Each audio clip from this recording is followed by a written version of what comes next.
అండి, చాలా డేస్ తర్వాత కుకింగ్ వీడియో అయితే వచ్చేసాను. ఈ వీడియో ఇప్పుడుది కాదు, ఎప్పుడుదో అప్లోడ్ చేయాల్సిందే, మర్చిపోయి ఉన్నాను. ఈ మధ్య ఎడిట్ చేస్తా ఉంటే చూసాను.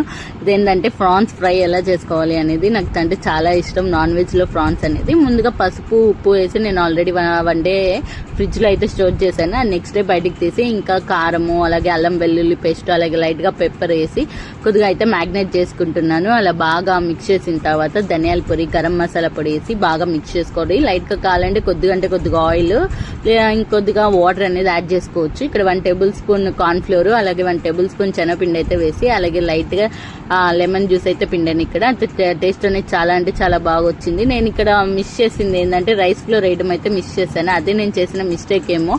లాస్ట్ లో కొంచెం క్రిస్పీనెస్ అనేది తగ్గిందేమో అనిపించింది. నేను లైట్ గా వాటర్ అనేది యాడ్ చేసి ఒక 1 అవర్ పాటు ఫ్రిడ్జ్ లో అయితే మ్యాగ్నేట్ చేసి పెట్టేశాను. 1 అవర్ బయటకు తీసి అలా బాగా మిక్స్ చేసిన తర్వాత ఆయిల్ బాగా వేడైన తర్వాత 1 by 1 ఒకటి వేసుకుంటా ఆయిల్ అయితే వేసేసాను. అయితే నాకైతే చాలా అంటే చాలా బాగా నచ్చింది. టేస్ట్ అనేది కూడా చాలా అంటే చాలా బాగా వచ్చింది. నేనైతే దీంట్లో కలర్ అనేది యాడ్ చేయలేదు, చేస్తుంటే బాగుండేమో అనిపించింది.